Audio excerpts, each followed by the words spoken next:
अब खबरों में आगे बढ़ेंगे। मीनाक्षी नटराजन के नामांकन पर दिल्ली में महासंग्राम। दिल्ली में एमपी कांग्रेस की अहम बैठक और इसके साथ बैठक में सभी विधायक शामिल होंगे।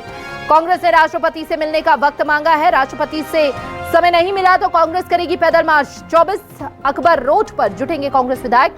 मीनाक्षी नटराजन, उमंग सिंघार, हरीश चौधरी, जीतू पटवारी शामिल रहने वाले हैं। ये बड़ी जानकारी इस वक्त आपको दे रहे हैं। इस वक्त की बहुत बड़ी खबर सामने आ रही है,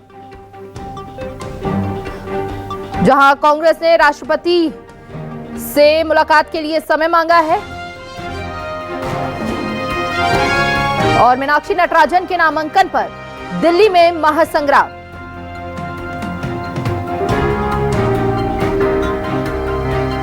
दिल्ली में एमपी कांग्रेस की अहम बैठक में सभी विधायक शामिल होंगे।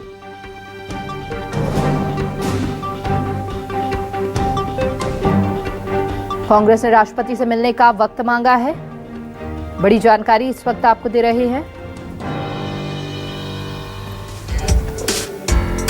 और ज्यादा जानकारी के साथ वरिष्ठ सहयोगी संजीव त्रिवेदी बने हुए हैं। संजीव, एमपी कांग्रेस की आज दिल्ली में ये बैठक, राष्ट्रपति से मिलने का वक्त मांगा है। यहाँ देखिए, आज दिल्ली में एक राजनीतिक घटनाक्रम है और एक अदालती। राजनीतिक घटनाक्रम में जैसा कि आपने बताया, तमाम विधायक राष्ट्रपति से मिलना चाहते हैं और शिकायत करना चाहते हैं कि जिस तरह से राज्यसभा चुनाव को लेकर मध्य प्रदेश में घटना घटित हुई है वो संविधान के खिलाफ है। उनके नेता ये कह रहे हैं लोकतंत्र की हत्या हुई है और यह गलत है। आप जानती हैं कि 3 सीटें थी, वहाँ पर तीनों पर भारतीय जनता पार्टी विजय हो गई है, क्योंकि जो चैलेंजर मीनाक्षी नटराजन के रूप में कांग्रेस के उम्मीदवार के तौर पर थी, उनका तो नामांकन ही रद्द हो गया। लिहाजा अब तो वहाँ पर जितने भी लोग जिन्होंने अपना पर्चा भरा था उन सब के सब विजेता घोषित कर दिए गए और इस तरह से भारतीय जनता पार्टी के ही तीनों जीत गए, जबकि भारतीय जनता पार्टी के पास मात्र 2 उम्मीदवारों को राज्यसभा तक पहुंचाने की ताकत थी। विधायक उनके उतने ही थे। लिहाजा कांग्रेस के पास ये दलील है कि पहले तो आप वोट चोरी कर लेते थे, अब आपने एक तरह से सीट चोरी कर ली है। ये शिकायत है जो कि राजनीतिक स्तर पर वो राष्ट्रपति के पास जाकर के कहना चाहते हैं। लेकिन वहीं दूसरी तरफ सुप्रीम कोर्ट में अब से कुछ देर में सुनवाई होनी है और इसी मामले पर मीनाक्षी नटराजन ने सुप्रीम कोर्ट का दरवाज़ा खटखटाया है। मीनाक्षी नटराजन का ये कहना है कि जिन मामले में हमारा नामांकन रद्द किया गया है वो मामला हमारे खिलाफ बनता ही नहीं है। दरअसल जो मामला बनाया गया है पूजा, उसके तहत कहा गया है कि तेलंगाना का एक ऐसा मामला है जो कि आपने मेंशन नहीं किया, जिसमें आप रिस्पोंडेंट नंबर 4 हैं, तो आप पर कंसीलमेंट ऑफ फैक्ट्स यानी कि तथ्यों को छुपाने की का जो अपराध होता है वो बनता है। साथ ही साथ आपका एफिडेविट जो था वो इनकम्प्लीट था, आपका पर्चा इनकम्प्लीट था और सबसे बड़ी बात यह है कि जब आपको मौका दिया गया कि आप इसे पूरा कीजिए तो आप उसे पूरा भी नहीं कर पाई, लिहाजा आपका पर्चा हम रद्द करते हैं। इस फैसले के खिलाफ रिटर्निंग ऑफिसर का जो फैसला था, यहाँ सुप्रीम कोर्ट में कल अर्जेंट मेंशनिंग के लिए कांग्रेस पार्टी की तरफ से अभिषेक मनु सिंघवी वरिष्ठ अधिवक्ता ने कहा और उन्होंने कहा कि इसे केवल त्वरित रूप से सुना ही नहीं जाए बल्कि एक लाइन का एक आदेश भी पारित किया जाए। और उनकी मंशा ये थी कि वो कोर्ट से एक राहत प्राप्त करे कि जो फैसले वहाँ पर किए जा रहे हैं 3 सीटों को लेकर मध्य प्रदेश में, उस पर रोक लगाई जाए और वहाँ रिजल्ट्स डिक्लेयर नहीं हो।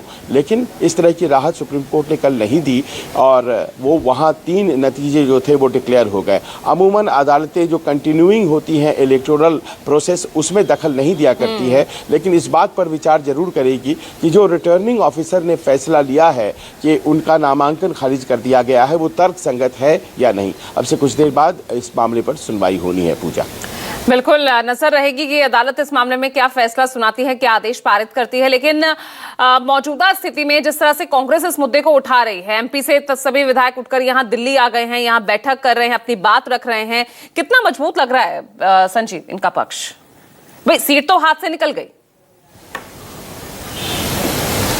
देखिए, सीट तो हाथ से निकल गई, ये बात तो आप सही कह रही हैं कि अब इसमें कोई फैसला आ जाए और वो फैसला तुरंत प्रभाव से लागू हो जाए, इस बात की गुंजाइश बहुत कम है।